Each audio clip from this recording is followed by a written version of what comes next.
Now that, ladies and gentlemen, was a classic MLS playoff game. And for those that are still think that this playoffs has been relatively boring and that these Eastern Conference games has been so predictable with all the home team winning, well, yeah, those people are probably in hiding after watching this game because this was definitely an instant classic in a game where it was just a roller coaster ride. And just as you thought that maybe one of these teams is going to end up winning this game, yeah, there was just a curveball that's been thrown out there. But in the end, after all of this roller coaster ride, it's NYCFC moving on into the Eastern Conference Final for the first time in their history and finally break the curse of them unable to move on into the second round of the playoffs. And what's also great about NYCFC moving on into the Eastern Conference Final where they're going to be playing against the Philadelphia Union, we know at least there's going to be a team coming out of the Eastern Conference that's going to be playing in their first ever MLS Cup in franchise history. Now, starting from the beginning, talking about the starting line for both of these teams. Adam Buxa, of course, returned from injury and starts this match, which was not a big surprise considering New England, had a 23-day rest, and his injury was about 3 to 5 weeks, but it looked like he was going to be well rested to play into this game. And NYCFC, they decided to go with the same starting 11 from the match against not NYCFC there. They weren't playing against themselves, but let me just quickly correct that and say they were playing against Atlanta United in the last match, and that's kind of how the starting 11 goes for both of these teams. Now, in the first half, just 3 minutes in, NYCFC took the lead and scored the quickest goal this playoffs with Rodriguez scoring from Gray and Medina to give NYCFC a 1-0 lead. And, I mentioned in the preview, it's going to be very important for New England in these first 15 minutes of how they settle in the game, considering they haven't played in 23 days. And that was probably the last thing that they needed, which is give up an early goal. And all of a sudden, you're just thinking maybe that 23 days really kind of got into the Revs. But I will say this, the Revs did respond relatively well because after when Rodriguez looked like he was trying to score his second goal of the game, but he puts it high from 23 yards, the Revs were able to respond very quickly. And it's Buxa, the one that scores from heel to tie the game up at 1 apiece, and that was just a classic moment of Carlos Hill delivering a great ball to Adam Buxa to head that one in. And the game was all tied up at 1 apiece, and it looked like we were in for a good one in this one. It looks like this one was going to be one of those high-scoring games. Yeah, that's when we find out that this is kind of starting to become a little bit of a playoff game where things did eventually kind of calm down.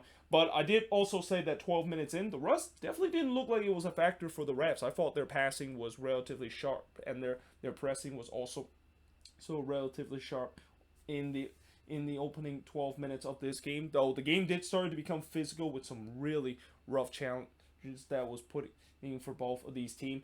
Medina missed an absolute sitter from 2 yards out. NYCFC, they wasted a lot of chance in this game, and if you of course watched this entire 120 minutes, you would say that probably NYCFC should have won this before we even head to extra time because they had a lot of chances, and not just chances that are just kind of like those half chances, but some golden opportunity, and this was one of them for Medina, who, he kind of had a relatively frustrating game because there was a couple of times he had some golden opportunity, and here he just missed a sitter from 2 yards out. They mentioned, of course, the Revs were the best defensive team in the set piece, and so far, from what I'm seeing, they look very shaky in the set piece. In fact, I think before when Medina basically missed a sitter from 2 yards out, I think, was it John Strong or Stu Honan mentioned the fact that the Revs have the best the defensive record? Yeah, that was almost a commentary curse there. But they did mention the fact that NYCFC was one of the better team in terms of scoring from the set piece. So it was kind of an immovable object versus an unstoppable force. And so far, it looks like that immovable object, that is NYCFC doing well on the set piece, was defeating this Rev set piece defending. But in the 29th minute, Bo with his first real opportunity, but he puts it into Rosette. Bo had a really poor game in this one, and really the front three for New England didn't really do well in this game. I mean, besides that one magical moment we saw from Carlos Hill, from the free kick that he was able to serve it up for on the plate for Buxa, there wasn't really a lot of chances that Carlos Hill had in this game. And in many ways, NYCFC did a really good job in terms of neutralizing him throughout this game. But the game did kind of start to become scrappy after a fast start to this game. Castellanos basically blasted into a supporter section with a long range effort. I mean, Tati Castellanos had a wild night tonight, and we'll talk a little bit later of why exactly that's the case. But Rodriguez then puts it way wide from long range in the second minute of stoppage time, and we head to halftime with both teams tied at 1 apiece. So we go to the second half, and in the second half, Rodriguez then hits one straight to Turner before on the other end there was a huge shout for a penalty from the ref's faithful that was not given, and I believe it was Tajon Buchanan, the one that he thought that he draw a penalty, and yeah, I don't think that was a penalty. And I thought throughout the game, you can clearly see Buchanan was kind of really frustrated with the referee in this game, because there was a couple of times where he's trying to draw a foul and he wasn't given, and then there's also a couple of times we commit a foul where it was pretty obvious it was a foul, but he still kind of complains about it. But yeah, in that sequence, it was pretty clear that if that was going to be a penalty, I think that would have been one of the harshest penalty, and probably one of the softest penalty I've seen this season, and rightfully so. I'm glad the referee didn't call that. It's such a crucial game like this. But there was not much chances to start the second half, despite the fact that I mentioned those two sequence. And the game continued to feel very scrappy, and neither team can really find that killer final third ball. Though that being said, right after I wrote that, New England tried to prove me wrong, as McNamara had a great chance, but he hits it high after a bad turnover from NYCFC. But then this is when NYCFC really turned up a notch and was really pressing for the go-ahead goal. Medina was in on goal there, but a goal-saving tackle by Dewan Jones prevent NYCFC taking the lead. Maxi Morales then had a header that was pinned off the post before Turner had to deny Rodriguez from close range, and NYCFC was really pressing to try to get this go-ahead goal. In New England, they were looking like they were on the ropes. Like they not only could not get out of their own third, but it just felt like they were having a tough time in terms of dealing NYCFC whenever they go on the attacking, and they were not set in their defensive structure. The shots at that point was 10-5 in favor of NYCFC 66 minutes in, though in the 67th minute, we almost saw New England score against the run of plays, as Johnson was able to deny Bowles' shot that took a wicked deflection. At first hands, I thought that Johnson completely got fooled there and kind of got flat-footed, but fortunately he was able to just get to that one after that ball that Gustavo Bowles shot took a wicked deflection. But fast forward into the 81st minute, we finally got a substitution in this game. Substitution in this game, I'm pretty sure both fan base was crying for their head coach for a substitution, because yeah, it definitely took longer than I thought that for either of these teams to make a sub. And I guess maybe this was just both managers kind of playing a chess match game where they don't want to make the move to maybe change the game itself. Though I think when the NYCFC was kind of dominating during that period between the hour mark all the way to about the 67-minute mark, I think Revs fans were just demanding Bruce Arena to make a sub, and it turns out he didn't actually make his first sub until we head into stoppage time. But then in the 86th minute, Tavon Gray puts it high from the near post, and really as the time winds down, it looked like NYCFC was pushing for that late winner, while the refs, they were looking like they were just playing for extra time. And in the 90th minute, NYCFC thought that they got the winner, and I'm pretty sure Tati Castellanos, he was definitely thinking about the headlines there, because he was wide open on the right side in the back post, and all he had to do was just kind of hits it on the volley and hits it first time. But for whatever reason, he decided to take the extra touch, and that extra touch was not good at all. I mean, it ran away from him, and yeah, that was the moment for your golden boot winner in terms of scoring that late winner for NYCFC. And because he wasn't able to do so, the chance was gone. And in the end, we do go to extra time once again in this Eastern Conference semifinal match. So we go to extra time, and in the first half of extra time, Castellanos puts it high from long range this time. It wasn't really a golden opportunity. It was kind of like a half-hard shot from Tati Castellanos, but that one puts high. But there was no doubt that I thought NYCFC once again started the extra time period the better team. In New England, again, they just continued to struggle not only on their build-up, but also just kind of get into the NYCFC have. Like NYCFC did a really good job in terms of pressing this New England team and just kind of pinning them in their own half. Though that being said, after I wrote that, Buxa did had a chance in the 96 minutes, but he hits that one wide from close range. Then Buchanan tried to kind of be the hero and kind of had a Tati Castellanos moment there where he was thinking about the headline, trying to blast a 25-yard shot, and yeah, that did not go well whatsoever. I mean, if you're going to be a guy that take a shot from outside of range, you got to make sure that at least that's going to be on target, because if that is not on target, or even just at least close to being on target, you are going to be definitely be slated for taking that shot. I mean, if it on target and even better if it goes into the back net, then there's definitely going to be that headlines of Tajon Buchanan scoring an amazing goal to give New England the win and move on to the Eastern Conference Final. But here it's maybe every Revs fan was saying, what the heck are you doing? And Tajon Buchanan trying to shoot that one from long range and trying to play hero ball instead of actually continue to build up. But as we head into the second half extra time, I kind of wrote both teams are looking like they're going to go to penalty, which kind of might in favor of the Revs, because again, it was kind of very conservative in terms of what we saw in the first half of extra time.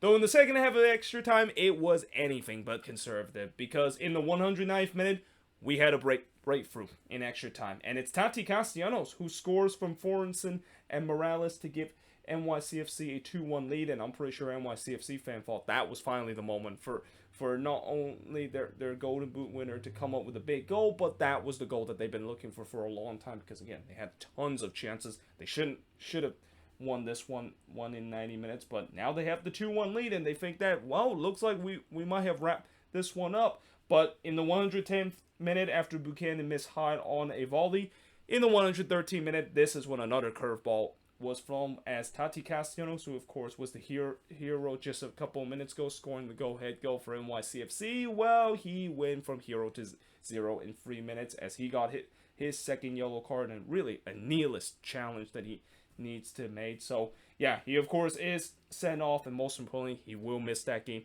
against the Philadelphia Union. Like, I will later talk about how, even though NYCFC of course won this game, it definitely comes in a bit of a price, and in some way they kind of had they got the Portland Timbers treatment, where yes, we made it to the conference final, but at what cost, in terms of us now losing our best player heading into that conference final. Though if you're a Philadelphia Union fan, you must really loving this. Not only the fact that this is going to extra time and both teams might be tired out by the time they have a short turnaround to play against them on Sunday, but the fact that, if NYCFC do move on, they're going to be without their Golden Boot winner in that game. But again, it was just a nihilist challenge that Castellanos made there, and he got himself a second yellow card. And this is when the Revs thought that start to feel like they can maybe get a late winner, or not a late winner, but a late equalizer to maybe send this to extra time. Bunbury hits it wide from close range in 150 minute. The Revs was definitely throwing the kitchen sink to force extra time, and then in the 118 minute, they got the equalizer. And it's Tajon Buchanan, who has had a really poor game up to that point. He was able to score what looked like was a vital goal for the Revs from Bowentan and Keel, because, with New England tying this game, not only the fact that they had the momentum of maybe pushing for a late winner heading into extra time, or not extra time, but heading into stoppage time, but the fact that, they have the momentum even heading into penalties, because, there's a reason why I said with both of these teams go to a penalty kick shootout, it was in favor of the Revs, because NYCFC, they do not have a good history in terms of in terms of going to a PK shootout, and it seems like this was going to be in favor of the Revs. Though they did have a chance to win it in extra time if it wasn't for Sean Johnson making an incredible save to rob Buxa as he went for on goal there. But with that being said, we do head into a PK shootout, and this is where I bring in my little travel board, because I ran out of space because of how crazy that second half of extra time was. So in the penalty kick shootout, I just want to quickly mention that both teams were able to at least convert one penalty, which I'm pretty sure Nashville was taking notes of how you actually are able, though, to convert a penalty. Johnson was actually able to deny Buxa in the second round, and that was very vital because that was actually the only penalty that was missed in this PK shootout, as Callens was able to convert the winning penalty in this. And by the way, I cannot believe I saw this, but Maxi Morales actually took a penalty and converted. Like, I've talked about before of, if I had to do my top 5 ranking of the worst PK taker in MLS, I would say Maxi Morales is right up that list. Maybe even top that list, but behind, or well, either top that list or maybe behind Nani as the worst PK taker in this league. So I thought when he stepped up to take that penalty, I thought NYCFC was going to be in deep trouble, but he actually converts it. And when I saw that he was able to convert it, something tells me NYCFC was going to win it, and they were looking to try to reverse the trend of them always not able to come through in a PK shootout. And in this time, as I mentioned, they were able to come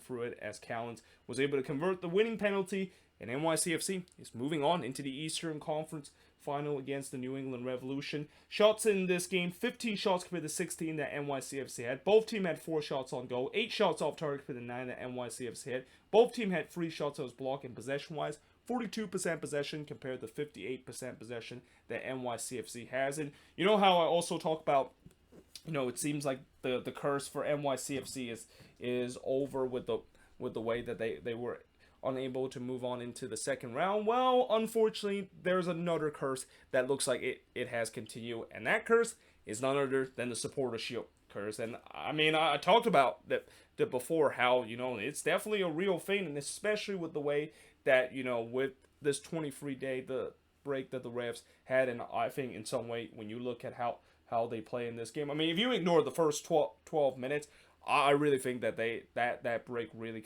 kind of affect them in this game, and that they definitely do not look as sharp as they have been throughout the entire part of the regular season. But with that being said, you got to give a lot of credit to what NYCFC has done in this game, and that again, I think for NYCFC, they kind of did it the hard way with the way that they are able to move on to the next round. And although it does come with a price of them not having their Golden Boot winner Tati Castellanos into the next round, all I'll say about these playoffs is that you need to play the game to see how it's going to go, because there's going to be so much unpredictability. And there was so many times where, especially I know when the Revs scored that equalizer, I thought the Revs were going to win it. Like, I didn't think NYCFC was going to have that mentality heading into a PK shootout to able to win it in that dramatic fashion. But that's the beauty of the MLS playoffs, and that, again, for anyone that still question that the MLS playoffs is dull, especially of how this season and how the Eastern Conference playoffs is, then yeah, this game pretty much silenced those critics. And I'm very excited to see that game between the Union and NYCFC, as again, that is a game where both of these teams never able to make it past the second round, and two teams that have always known to suffer a lot of playoff fatigue, they have a chance to end that and able to get themselves to MLS Cup for the first time in their franchise history. But for New England, what a disappointing way to end their season. And again, they can blame on the 23-day rest all they want, but in the playoffs, you just got to show up, and they didn't show up in this game, and ultimately, they weren't able to move on into the next round, which another team that are also going to be maybe a little bit happy about New England not able to make up the Eastern Conference Final is the Philadelphia Union, because now the Union is that team that could be the team to host MLS Cup, as they are the next team in line in terms of doing that. So again, we could be now seeing a situation where we could even see a team that never made it to MLS Cup, and they get to host it in their first ever MLS Cup in the Eastern Conference Final. But either way, hope you guys enjoyed this video. If you do, make sure you guys leave a like, smash that subscribe button. Let me know in the comments below, what do you think of this game? And of course, I will be doing the preview of both conference final. I think I'll do it on Thursday and Friday, because tomorrow I will be doing a news of the week episode, because there was still some big news that came out of MLS, despite the fact that we are in this kind of playoff kind of time. And as we get deeper into the playoffs, now we start getting a better picture of who could potentially win the whole thing. But until then, hope you guys enjoyed this video. If you do, make sure you guys do like, smash the subscribe button, and yeah, I of course will see you guys next time.